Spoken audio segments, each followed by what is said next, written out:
Hello दोस्तों, नमस्कार, सलाम, आदाब, अस्सलाम वालेकुम। हाजिर हैं हम फिर से एक और नई वीडियो लेकर। भारत की डेमोक्रेसी खतरे की ओर बढ़ रही है, ये आप सब जानते हैं। हम अपनी वीडियो में बताते आ रहे हैं और इस बात को साबित भी करते आ रहे हैं, सिद्ध करते आ रहे हैं। सत्ताधारी पार्टी बेरोजगारों को रोजगार नहीं देना चाहती, किसानों को उनका हक नहीं देना चाहती। वो अपने आप को सर्वे सर्वा मानती है, जो वो करती है वो बिल्कुल सही करती है। लेकिन इसके साथ प्रॉब्लम ये है कि उसके साथ कुछ अंधभक्त जुड़े हुए हैं, यानी कि जनता के ही कुछ लोग, पता नहीं वो किराए के टट्टू हैं या उन्हें कोई मानसिक बीमारी है, वो उनसे जुड़े हुए हैं। नुकसान सरेआम दिख रहा है, चमन लुट रहा है, देश में नफरतें फैल रही हैं, लोग एक दूसरे के साथ लड़ रहे हैं। लेकिन वो कहते हैं कि बस मोदी है तो मुमकिन है। बिल्कुल मुमकिन है। मोदी तो ये भी कहता था कि जब मैं चाय बनाता था तो जो गंदा नाला बहता था उसके गैस से मैं जो है चाय बना लेता था। वाकई मुमकिन है।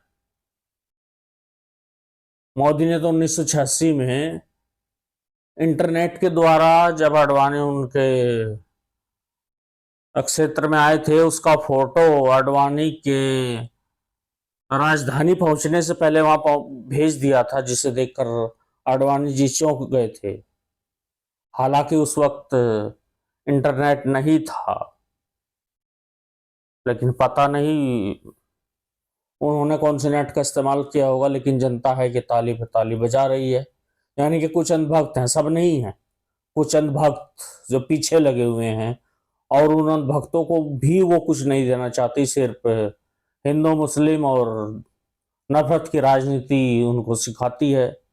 मुसलमान, पाकिस्तान, यही बस सब कुछ। चीन पर कभी कुछ नहीं बोलना। बहरहाल ये तो विदेश नीति के अंतर्गत आते हैं। लेकिन जो देश में लोग रहते हैं उनके साथ भी अच्छा सलूक नहीं होता। बेरोजगार अपना हक मांगने के लिए सड़क पर अगर शांति से मार्च करते हैं तो उन पर लाठियां बरसाई जाती हैं। किसानों को इस तरह से रोका जाता है जैसे कि वो किसी दूसरे देश से आए हो। उनको खालिस्तानी तक बोला जाता है। फ्रेंड्स, ये चीजें पिछली वीडियो में हम सब देखते आए हैं, क्लियर करते आए हैं, और ये बताया हमने, कई बार कहा है कि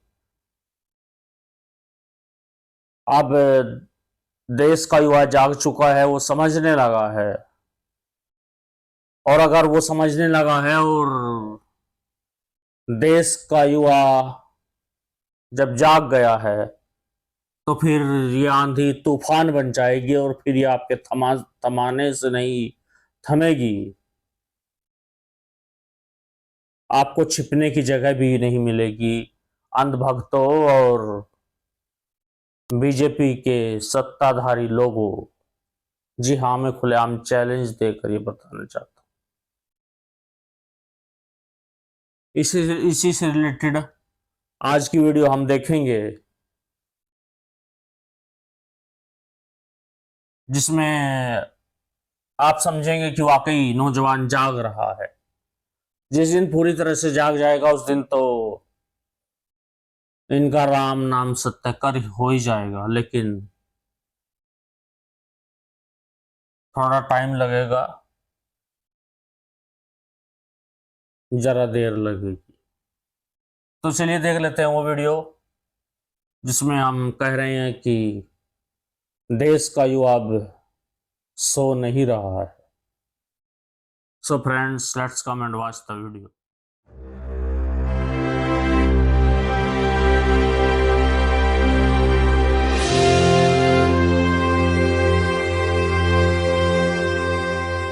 लेकिन सड़क पर और यूथ का है आज का नहीं चाहिए भाजपा। लश्कर भी तुम्हारा, अखबार भी तुम्हारा, तुम झूठ को सच लिख दो, अखबार भी तुम्हारा। लेकिन आपकी बातों को सुनकर के लग रहा है कि अमन बेच देंगे, चमन बेच देंगे, और ज्यादा दिन अगर आपके हाथ में ये माइक रहा तो एक दिन पूरा वतन बेच देंगे। भूषण शरण सिंह सरेआम बोलता है कि FIR तक उस पर नहीं होती है खुलेआम बोलता है कि मैं फर्ज नहीं हूं महफिल की, मैं एक मुकम्मल महफिल हूं, महफिल ना रहेगी महफिल फिर अगर मुझको उठाया महफिल से। मतलब क्या कि मेरे ऊपर मोदी जी का सीधा सीधा हाथ है। मिर्जा गालिब जी का एक शेर था, मुझे मालूम है जन्नत की हकीकत लेकिन दिल को खुश रखने का गालिब ख्याल अच्छा है। कैमरा का फोकस इधर कीजिएगा।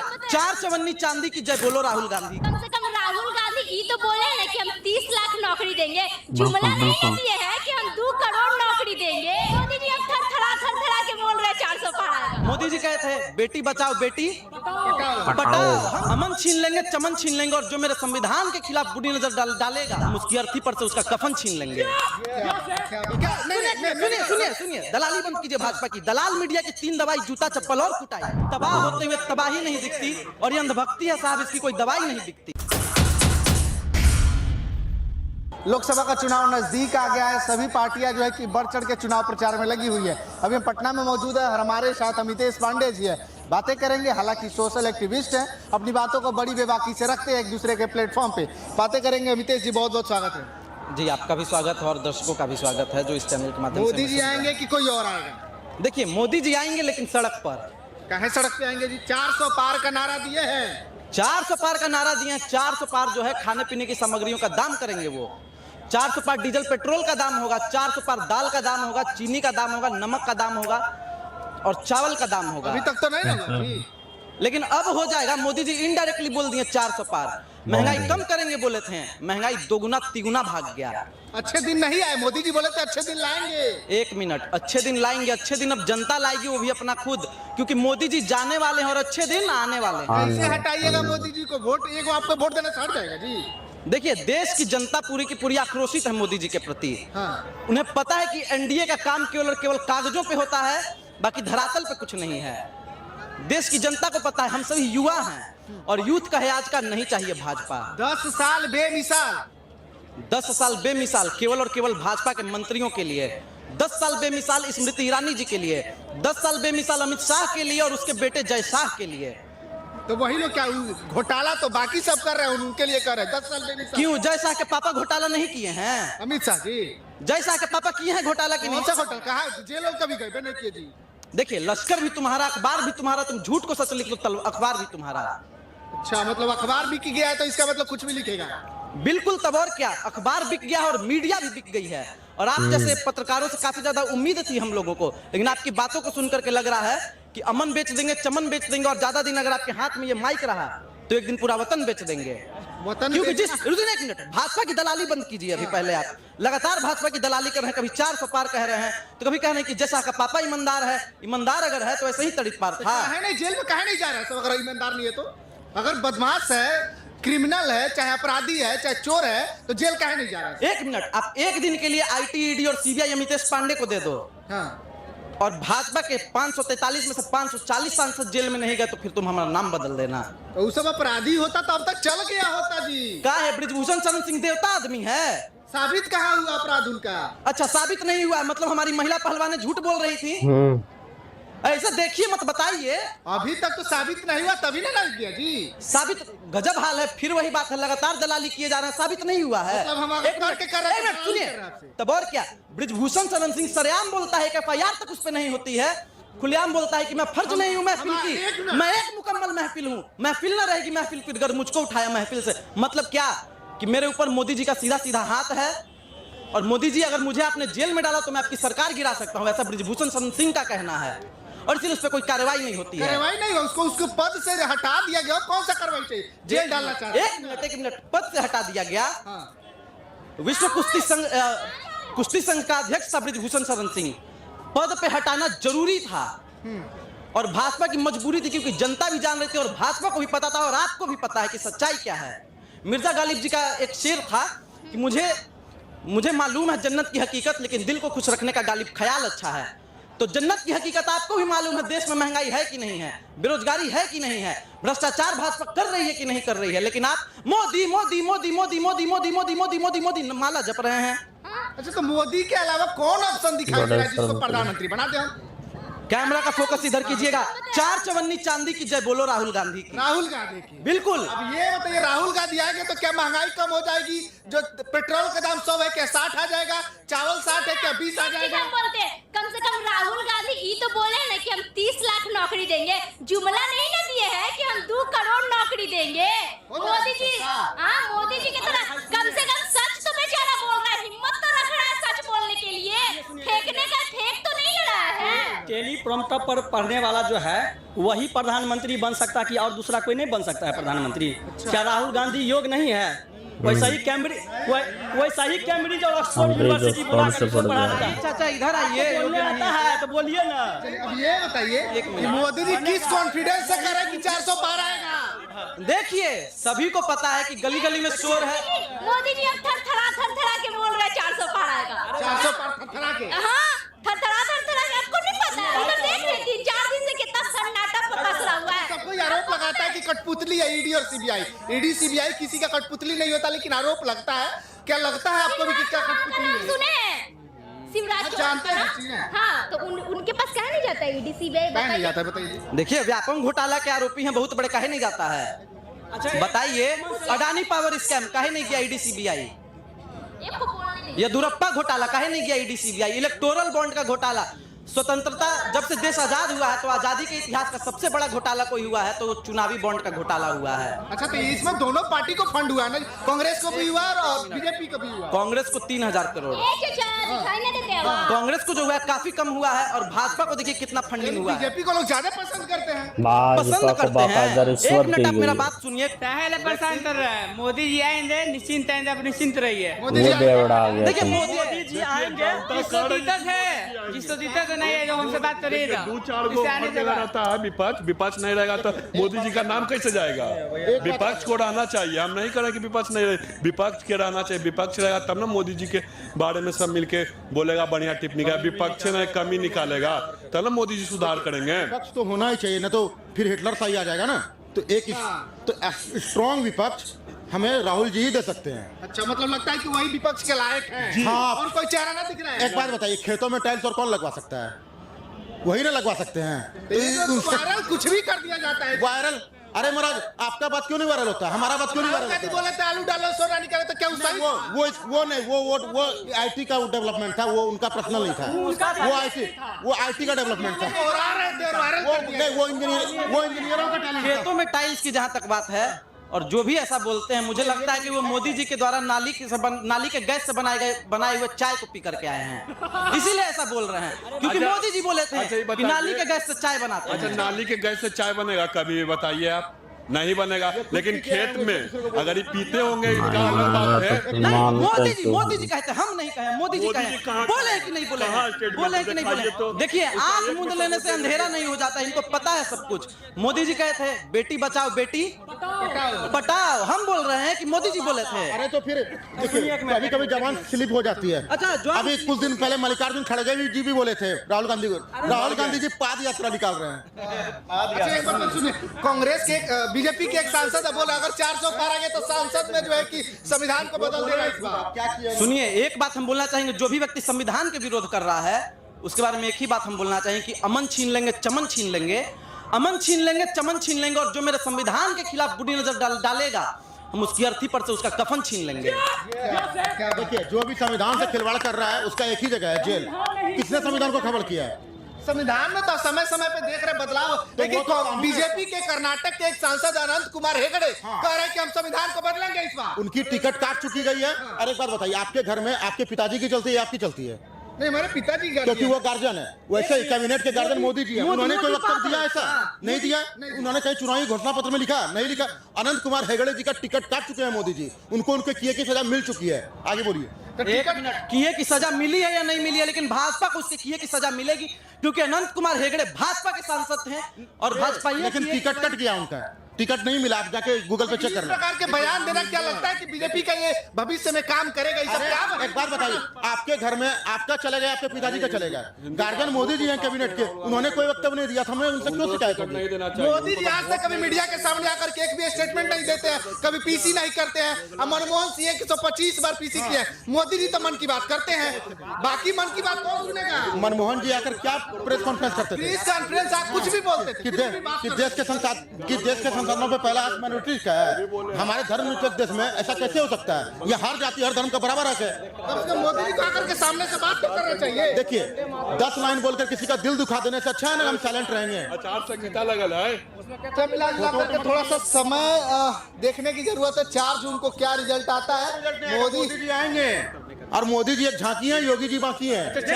400 वो कैसे है? 400 मैं बता रहा हूँ हम लोग कोई भगवान नहीं है, कितने सीट आएंगे आज नहीं बता सकते, लेकिन प्रधानमंत्री वही बनेंगे बस। दूल्हा तैयार है 4 तारीख को बैठने के लिए कह रहा है। अरे दूल्हा नहीं, देखिए बोलने दीजिए, बोलने दीजिए इनको, बोलने वाला से कोई मतलब नहीं है। गली गली में शोर है, चौकीदार चंदा चोर है, गली गली चोर है। इलेक्टोरल बॉन्ड का घोटाला आपको नहीं पता है? बताइए, ऐसे देखिए मत बताइए। तो ये बताइए, इलेक्टोरल बॉन्ड आया था तो कांग्रेस भी उस समय सपोर्ट की थी, सपोर्ट नहीं की थी, उसके विरोध में बोली थी, फिर भी जो है। अच्छा आप एक बात बताइए, आपको पता होगा कोविड शील्ड जो था वो एक सीरम बनाने वाली कंपनी थी, उसको भाजपा ने दिया और उसने भाजपा को चंदा दिया।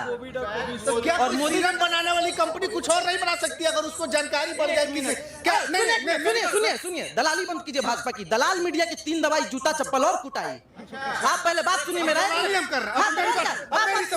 पहले बात सुनिए मेरा। आप कह रहे हैं कि सीरम बनाने वाला कंपनी वैक्सीन नहीं बना सकता है। मोरबी पुल हादसा आपको याद है कि नहीं है? सब पता है, पता है ना? आपको पता है जो मोरबी पुल बनाई थी कंपनी, क्या बनाती थी पहले बताइए? क्या बनाती थी बताइए? घड़ी बनाती थी। और जब एक घड़ी बनाने वाली कंपनी को पुल बनाने का ठेका दिया जाएगा तो पुल गिरेगा ही। अब हमको और ये आप बोल रहे हैं कोई कंपनी के बाइक बनाती है तो क्या कार नहीं बना सकती थी? 1 मिनट, बाइक और कार आप कह रहे हैं? कोई बड़ा चीज नहीं बना सकता है? एक मिनट। अगर आपको प्रयोग करना हो तो आप जनता के साथ प्रयोग कीजिएगा। कितने लोग मर गए पुल गिरा तो आपको जानकारी होगा इस बात का। क्या कह रहे थे? एपीजे अब्दुल कलाम साहब के पिताजी नाव चलाते थे, वो राष्ट्रपति बन गए, तो ये क्या घड़ी बनाने वाले ठेकेदार नहीं बन सकते हैं? ये क्या बात हुई? पागल चाय बेचने वाले को प्रधानमंत्री बना दिए हैं। बन सकते हैं। अब मुझे लगता है, देखिए देश के युवाओं के लिए जितना खराब बीड़ी, सिगरेट, दारू, गुटखा, तंबाकू नहीं है, उससे ज्यादा भाजपा है। क्योंकि अब ये इस चीज में अंतर नहीं समझ पा रहे हैं कि घड़ी बनाने वाली कंपनी को पुल बनाने का ठेका दिया गया तो पुल गिर गया, और उस पुल के गिरने से सैकड़ों लोगों की जान गई। फिर भी मोदी मोदी मोदी मोदी माला जप रहे हैं। सुल्तानगंज में निर्माणाधीन पुल गिर गए, उसके बारे में विचार लीजिए उनसे। बता रहे हैं निर्माणाधीन पुल गिरा।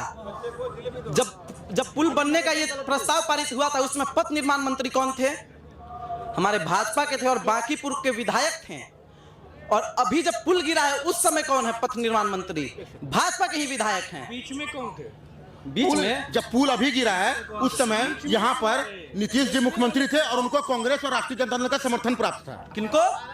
जिस समय अभी हुआ था ना उसमें नीतीश जी मुख्यमंत्री थे, उनको कांग्रेस और राष्ट्रीय जनता दल का समर्थन प्राप्त था। सुनिए, बिहार में आखिर सब पुल गिर कह रहा है, इसके पीछे का क्या अभी सिंपल सी बात, जब तक हम अपने घर को स्ट्रांग नहीं करेंगे, हम देश के मुद्दों पे बात करते हैं बट अपने घर के मुद्दे को कभी बात नहीं करते हैं। हमारे प्रखंड में क्या हो रहा है वो बात नहीं करते। हम राम मंदिर जरूर बात करते हैं, अदर स्टेट की बात करते हैं, बट हम अपने घर को ध्यान नहीं देते। हमारे घर में पुल क्यों गिर रहा है उस पर हम लोग डिबेट करें तो ज्यादा बेटर है। 400 पार, बिहार में 40 की बात करते हैं, 400 पार की बात नहीं कीजिए। 40 में से कितनी आएगी वो बात कीजिए। पार होगा कि नहीं आप ये एग्री करते हैं 40 पार हो, 400 पार होगी, बट ये देखिए कि हम 40 में कितना दे रहे हैं। हम अपने बिहार की बात कर रहे हैं, हमारे यहाँ पुल गिरती दिया गया था पिछले अगली बार। एक सेकंड, एक बात 40 दिया जाए। नहीं, मैं बीजेपी का समर्थन हूँ बट एक बात और कहना चाहता हूँ, जहाँ 26 सीट गुजरात में है वहाँ कितना फंड मिला, 40 सीट बिहार में है वहाँ कितना फंड मिला, इस पर डिबेट कीजिए क्यों कम मिलता है।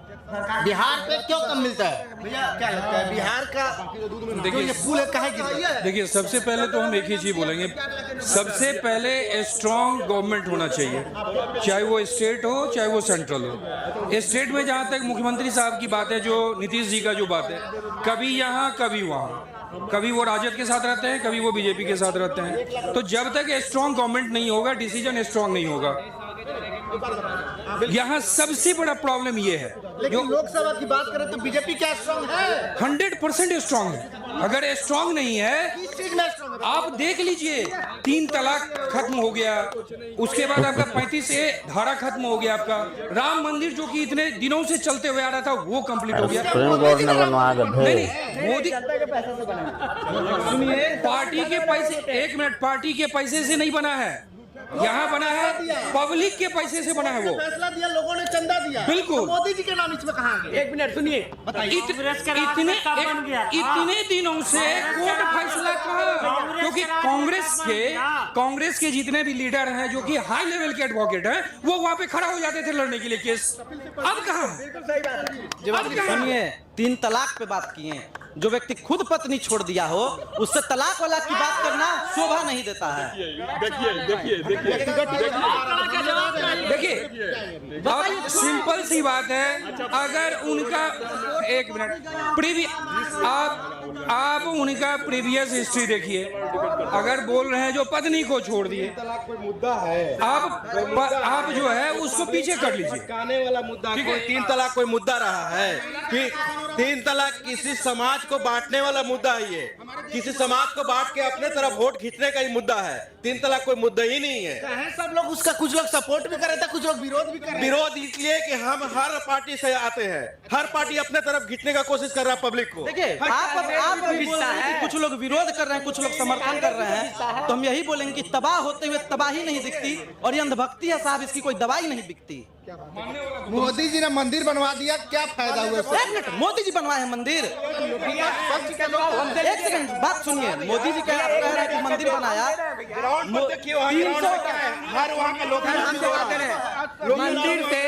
मंदिर से ये छत नहीं रहा,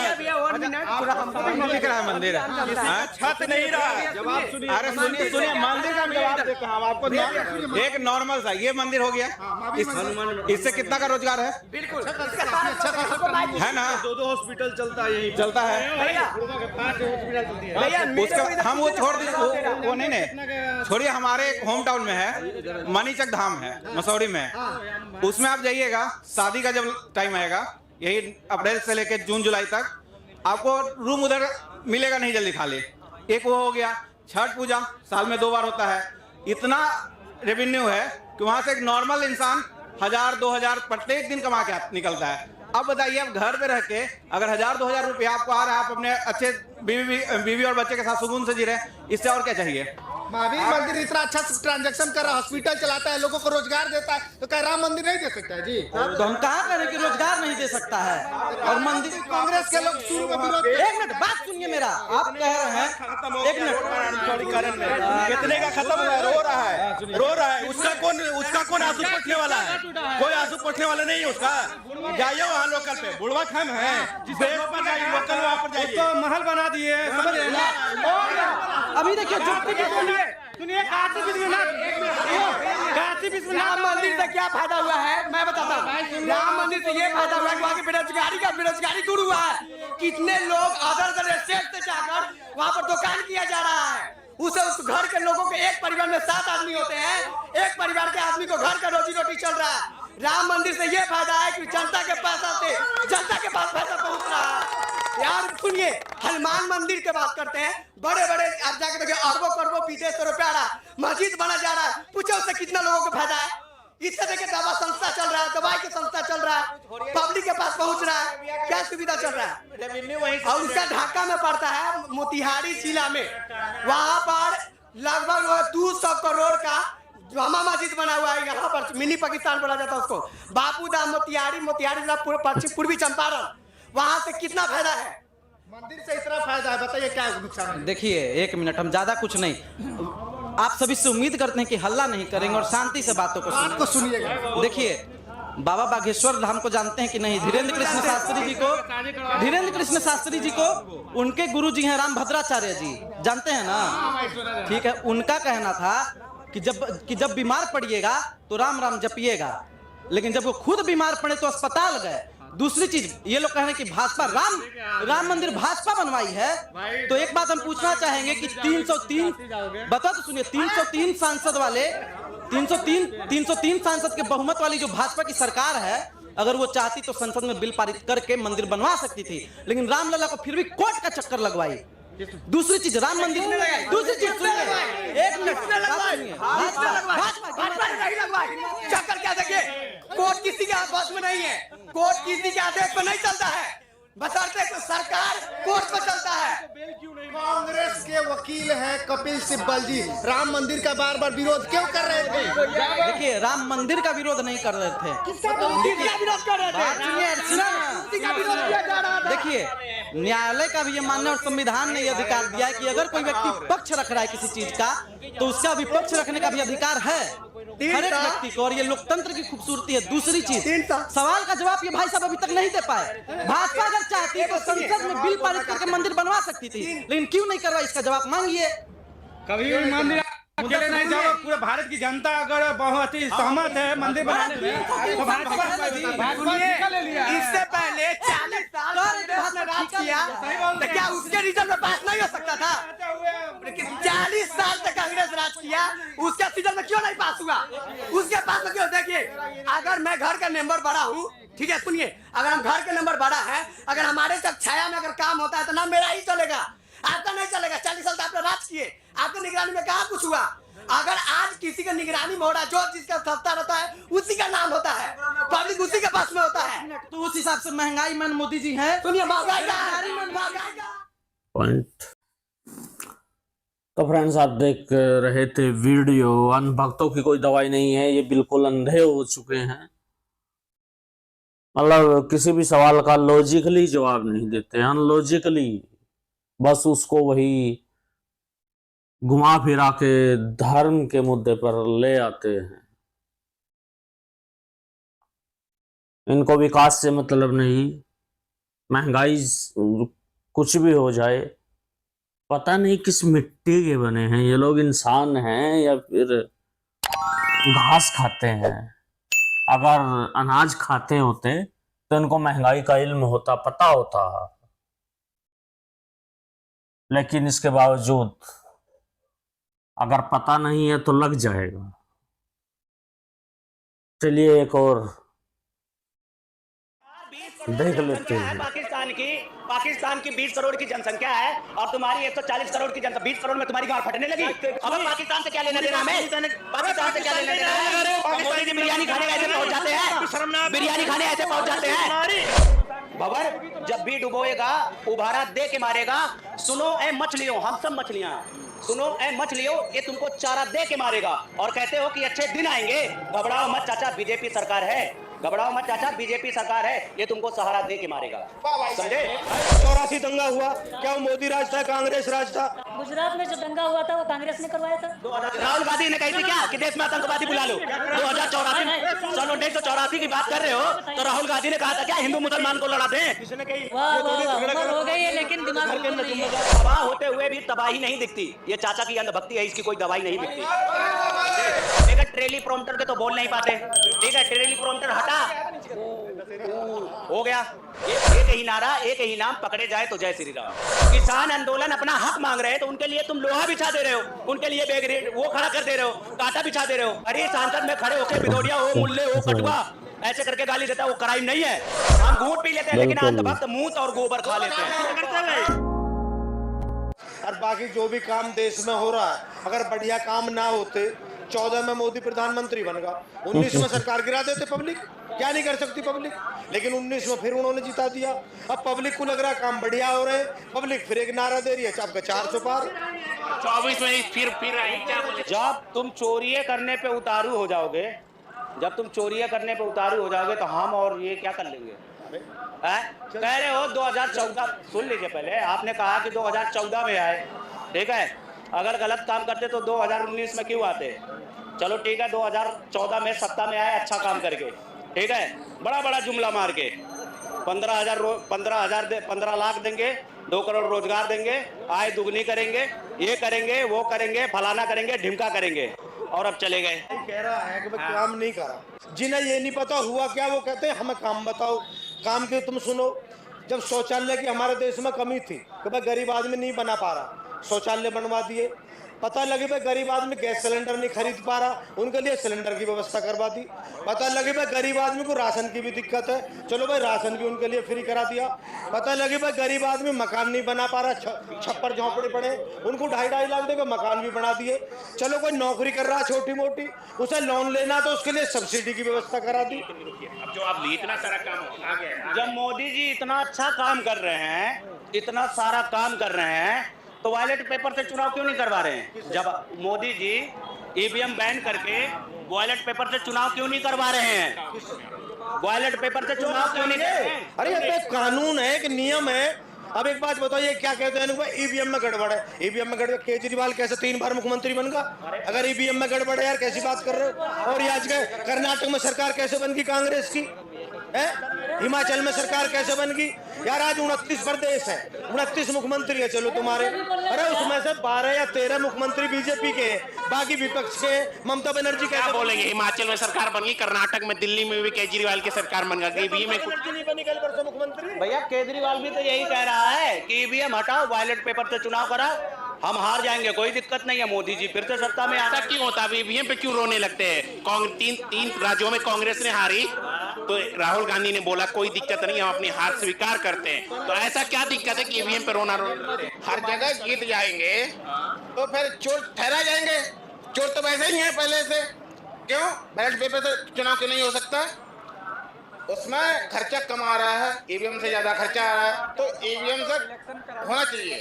ईवीएम से जंतर मंतर पर बैठे हुए हैं सुप्रीम कोर्ट के वकील, पूरे देश के वकील बैठे हुए हैं जंतर मंतर पे, क्यों ईवीएम से होना चुनाव क्यों हो रहा है? यार एक बात बताओ, मेरी बात सुनो। अब ये जो वोट पड़ रही है ईवीएम से, क्या इनको मोदी लेकर आया? ये मोदी के टाइम से पड़ रही है क्या? पहले ना पड़े कि नहीं क्या? अरे पहले भी पड़े ही ना पड़े।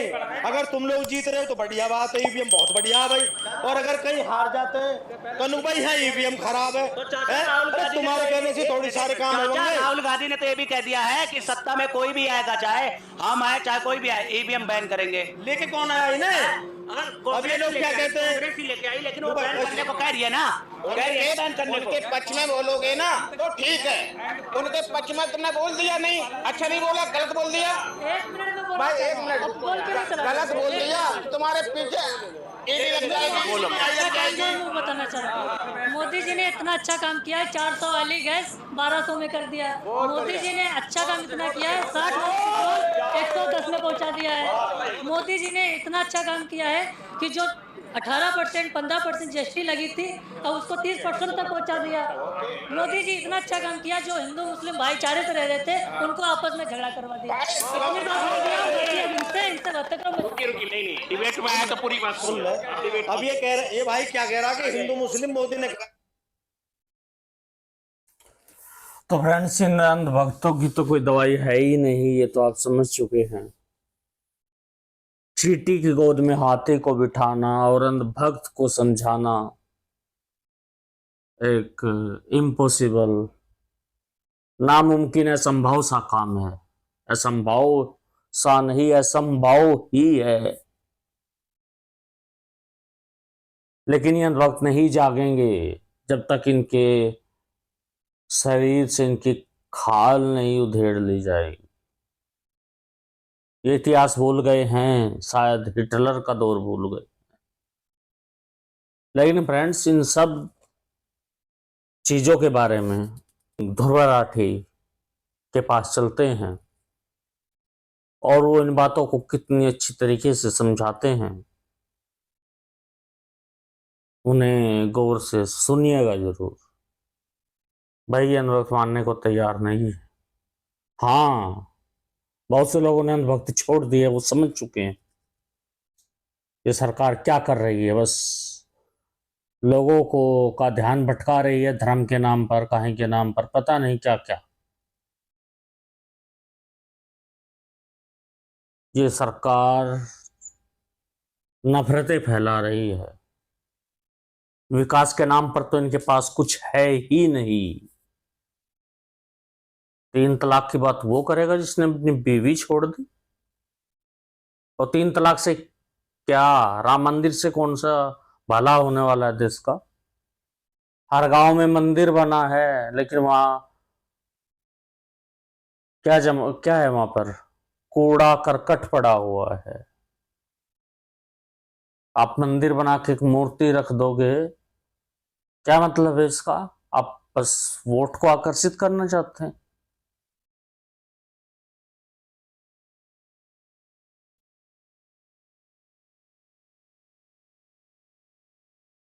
समझ में नहीं आता। लेकिन इन सब बातों को बहुत अच्छी तरीके से समझा रहे हैं यूट्यूब किंग ध्रुव राठी। उनको ध्यान से सुनिए जरूर और समझने की कोशिश कीजिए। So let's come. सही में इतनी बुरी है तो मैं ये वीडियो कैसे बना पा?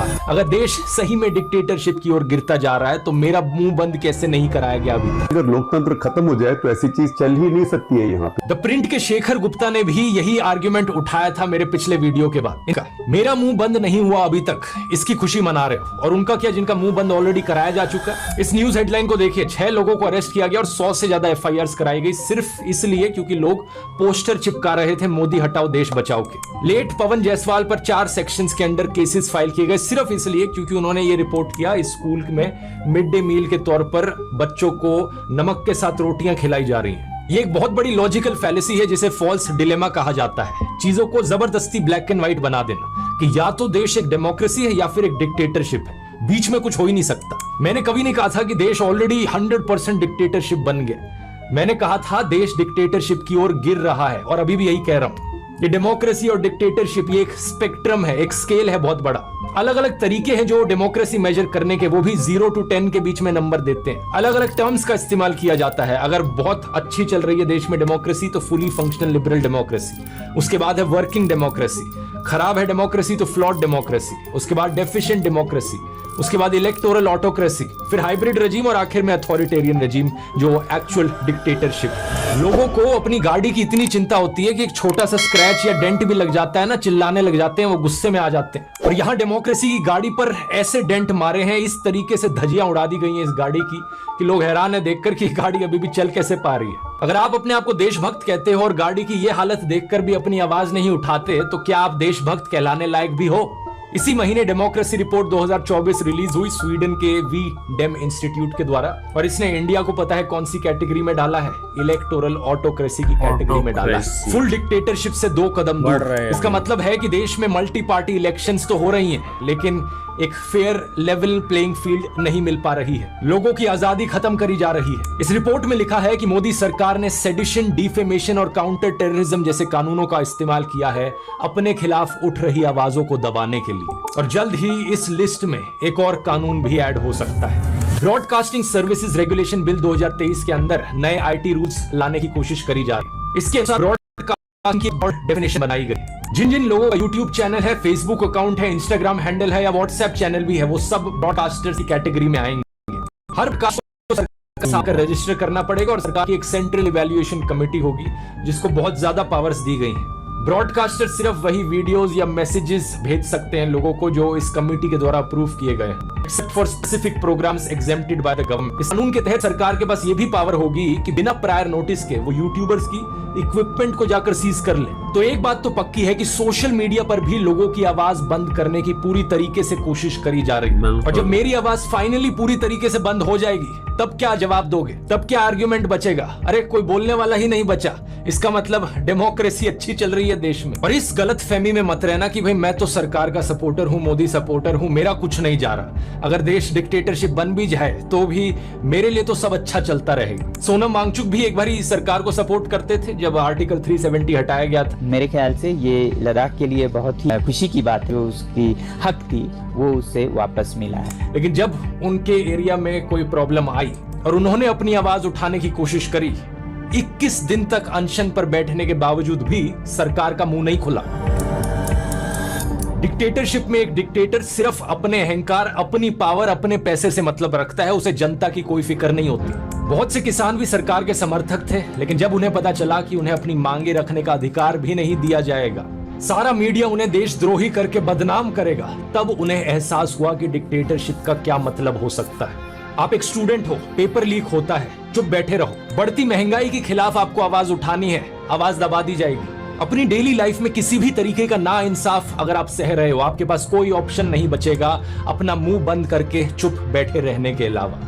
बेरोजगारी और महंगाई जैसे मुद्दों पर तो ये चीज हम ऑलरेडी होते हुए देख सकते हैं। अगस्त 2023 में minister of state Jitendra Singh ने पार्लियामेंट को बताया कि 9,60,000 से ज्यादा सेंट्रल गवर्नमेंट जॉब्स वेकेंट पड़ी हैं। प्राइवेट जॉब्स की बात करी जाए तो हायरिंग प्लेटफॉर्म इंडीड ने फरवरी के इस साल में बताया कि दिसंबर 2021 से फ्रेशर जॉब पोस्टिंग्स डिक्लाइन होती जा रही हैं। मार्च 2024 की ये रिपोर्ट फ्रंटलाइन की है। आईटी सेक्टर में भी हायरिंग डिक्लाइन देखने को मिल रहा है। जॉब्स की सिचुएशन इतनी खराब है कि हरियाणा सरकार को 10,000 से ज्यादा कॉन्ट्रैक्चुअल लेबर की नौकरियां एडवर्टाइज करनी पड़ी इजराइल में, एक ऐसा देश जो वॉर जोन बना बैठा है। हरियाणा के यूथ को वहां भेजा जा रहा है सरकार के द्वारा। ये हालत है देश में जॉब्स की। और महंगाई की तो क्या ही बात करनी, पेट्रोल का दाम 90 रुपए से लेकर 110 रुपए तक पहुंच चुका है। जनवरी 2024 की रिपोर्ट बताती है कि यूनाइटेड नेशंस का जो फूड प्राइस इंडेक्स है वो ग्लोबल फूड इन्फ्लेशन को -10.1% पर डालता है। यानी दुनिया भर में खाने के प्राइसेस कम हो रहे हैं, लेकिन इंडिया में फूड प्राइस इंडेक्स इन्फ्लेशन क्या है दिसंबर 2023 की 9.5% पर। सरकार खुद 80 करोड़ से ज्यादा लोगों को फ्री खाना बांटती है। बताओ क्या जरूरत पड़ी 80 करोड़ लोगों को फ्री खाना देने की? ये तभी हो सकता है जब इन लोगों के पास खाना खाने तक के पैसे नहीं है। अब ये सब सुनने के बाद अभी भी कुछ लोग कहेंगे कि भाई तू सिर्फ मोदी सरकार के बारे में क्यों बोल रहा है? But what about Indira Gandhi dictatorship? वो भी तो डिक्टेटर थी, उनके डिक्टेटर वाली चीजों के बारे में क्यों नहीं बात करता? ये फिर से एक फालतू का आर्ग्यूमेंट है। इसे एक रेड हेरिंग फैलेसी कहा जाता है। क्या मैं जिंदा था उस वक्त जिस समय इंदिरा गांधी ने इमरजेंसी लगाई? नहीं। अगर होता तो मैं यही वीडियोस बना रहा होता। और अभी भी इनफैक्ट मैंने एक पूरा वीडियो बनाया है इंदिरा गांधी की इमरजेंसी के ऊपर, बताया है कि कैसे वो डेमोक्रेसी के ऊपर एक काला धब्बा था। लेकिन कल की प्रॉब्लम्स गिनाकर आज की प्रॉब्लम्स ठीक नहीं हो जाएंगी। उस वक्त जो हुआ वो बहुत गलत था और इस वक्त जो हो रहा है वो भी बहुत गलत है। उस वक्त कुछ लोगों के बहादुर संघर्ष की वजह से डेमोक्रेसी को बचा लिया गया देश में, लेकिन आज कौन बचाएगा देश को? मीडिया को खरीदा जा चुका है, हर इंस्टीट्यूशन कॉम्प्रोमाइज हो चुका है, ऑपोजिशन लीडर्स का अरेस्ट किया जा चुका है। बचा कौन? बचे हम लोग, देश के लोग, we the people of India. हम हैं आखिरी उम्मीद। जैसे इमरजेंसी के समय में लोगों ने भारी संख्या में अपनी आवाज उठाई थी और उसके बाद जो इलेक्शंस हुई उसमें इंदिरा गांधी को हरा दिया था, उसी जज्बे से आज देश की जनता को इस अनडिक्लेयर्ड इमरजेंसी के खिलाफ आवाज उठाने की जरूरत है। अगर आप भारत माता की जय कहते हो तो भारत माता को बचाने के लिए तैयार भी रहो। अगर गांधी जी, भगत सिंह, नेताजी बोस की रिस्पेक्ट करते हो तो उनके जैसा जज्बा भी लेकर आओ। जो आजादी उन्होंने अपना खून पसीना बहाकर दिलवाई है, उस आजादी की रक्षा करना, इंडियन डेमोक्रेसी को बचाना हमारा धर्म है। इस वीडियो को देखने वाला हर एक इंसान अब से अपने आप को लोकतंत्र का रक्षक समझे। ये जिम्मेदारी अब हम सबकी है। स्टेप 1, अपनी आवाज उठाइए। एक एक आवाज से फर्क पड़ता है। अगर आप अपनी आवाज नहीं उठा सकते तो इस वीडियो को 100 लोगों को फॉरवर्ड कीजिए। व्हाट्सएप ग्रुप्स पर, इंडिविजुअली, फेसबुक पर, ट्विटर पर, इंस्टाग्राम पर। हमारा मिशन है इस खबर को देश के कोने कोने तक पहुंचाना, देश के हर एक वोटर तक पहुंचाना। स्टेप 2, वोट करना मत भूलिए। इस बार कोई एक्सक्यूज नहीं चलेगा क्योंकि एक एक वोट से फर्क पड़ता है। चेक कीजिए आपकी कॉन्स्टिट्यूएंसी में कब है वोटिंग। अगर आप देश के बाहर होंगे तो आ जाइए वोट करने, क्योंकि इस बार सब कुछ दांव पर है। इस लिंक पर जाइए, ये लिंक डिस्क्रिप्शन में भी मिल जाएगा, चेक करने के लिए कि आप वोटिंग के लिए ऑलरेडी रजिस्टर्ड हैं या नहीं। अगर आपका नाम इस लिस्ट में नहीं आता इसका मतलब आप वोटिंग के लिए रजिस्टर्ड नहीं है। वोटर रजिस्ट्रेशन कंप्लीट करने के लिए इस लिंक पर जाइए, ये भी नीचे डिस्क्रिप्शन में मिल जाएगा। स्टेप 3, अपने आसपास लोगों तक बात पहुंचाइए। क्या आप जानते हैं देश में 30 से 35% एलिजिबल वोटर्स वोट डालने ही नहीं जाते। अपने परिवार में लोगों को कन्विंस कीजिए, अपने दोस्तों को बताइए, अपने मोहल्ले में लोगों को कन्विंस कीजिए। जिस दुकानदार के पास जाकर आप रोज सब्जी खरीदते हैं, जिस धोबी से कपड़े प्रेस करवाते हैं, जो हाउस हेल्पर आपके घर में आते हैं, कितने लोगों को आप रीच आउट कर सकते हैं और देश की इस इमरजेंसी सिचुएशन की खबर उन लोगों तक पहुंचा सकते हैं और उन्हें कन्विंस कर सकते हैं वोट करने के लिए। ये मत सोचना कि मैं अकेला क्या कर सकता हूं। जैसा कृष्ण गीता में कहते हैं, फल की चिंता मत करो, जो तुम्हारा कर्म है वो कर्म करो। इस वीडियो को देखने वाला अगर हर एक इंसान बस ये ठान ले कि अगले 20 दिन तक मैं रोज 5 लोगों को जाकर इसके बारे में बताऊंगा, उसी से ही काम बन जाएगा। 1 करोड़ से ज्यादा लोग हैं इस YouTube चैनल से जुड़े हुए। एक इंसान को सिर्फ 100 लोगों को रीच आउट करना है और इस तरीके से हम देश के कोने कोने तक सारे 100 करोड़ एलिजिबल वोटर्स को रीच आउट कर सकते हैं। और स्टेप 4, ये सब करना है खुशी से, हंसते हुए और प्यार फैलाते हुए। जोर से हंसना ताकि आपकी हंसी तानाशाह के अहंकार को डुबा दे। प्यार का दरिया बहाना है जिससे नफरत और अविश्वास का सब कीचड़ हट जाए। तो इन 4 चीजों को याद रखना, अपनी आवाज उठानी है, वोट करना है, दूसरों को वोट करवाना है और हंसना और प्यार फैलाना है। बस इतनी सी जरूरत है। हम देश को बचा सकते हैं, हम देश को बचाएंगे। इनकलाब जिंदाबाद। जय हिंद।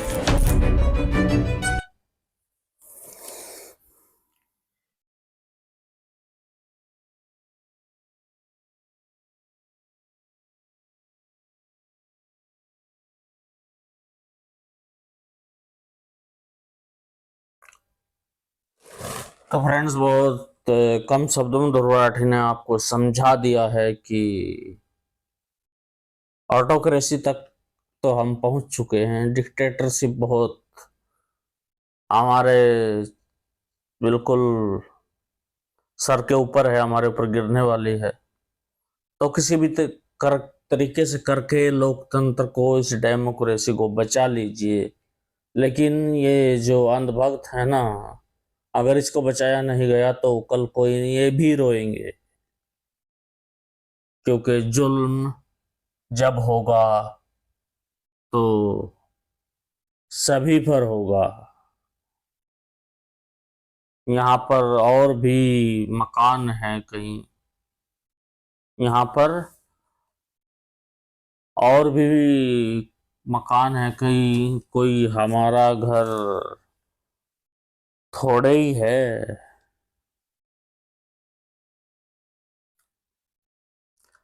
अब उन भक्तों की हालत ये है कि जो चाहे कीजिए, कोई सजा तो है ही नहीं। वो सोच रहे हैं कि खुदा तो है ही नहीं। दिखा रहे हैं ये बीजेपी के नेता दिखा रहे हैं नई मंजिलों के ख्वाब, क्योंकि उनके पास दूसरा रास्ता तो है ही नहीं।